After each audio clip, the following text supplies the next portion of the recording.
నిషే ప్రకారం 2 రకాల ప్రతిభలు ఉన్నాయి. ఇందులో ఒకటి సృష్టించాలనే తపనతో ఉన్న ప్రతిభ. ఇది తనలోనే ఒక అగ్ని వంటిది.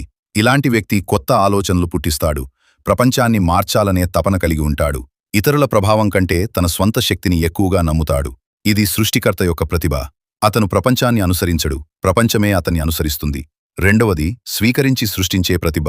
ఇది కూడా తక్కువ కాదు, కానీ ఇది వేరే విధంగా పనిచేస్తుంది. ఇలాంటి వ్యక్తి ఇతరుల ఆలోచనలను లోతుగా గ్రహిస్తాడు. వాటిని తనలోకి మార్చుకుని కొత్త రూపంలో బయటకు ప్రదర్శిస్తాడు. అంటే అతను తీసుకుంటాడు, కానీ తీసుకున్నది మరింత గొప్పగా తిరిగి ఇస్తాడు. ఒకరు ప్రపంచాన్ని ప్రభావితం చేయాలనుకుంటాడు, మరొకడు ప్రపంచం ప్రభావాన్ని తన లోనికి తీసుకుని దానిని కొత్తగా మలుస్తాడు. రెండూ సమానంగా విలువైనవి, కానీ రెండింటి మార్గం వేరు. ప్రతిభ అంటే కేవలం కొత్తది సృష్టించడం కాదు. కొన్నిసార్లు ఉన్నదానిని స్వీకరించి దానిని మరింత అందంగా మలచడమే గొప్ప ప్రతిభ. ఒకరు అగ్ని వెలిగిస్తారు, మరొకరు ఆ అగ్నిని కాపాడి దీపాలుగా విస్తరింపజేస్తారు. అయితే నువ్వు ఏ రకం?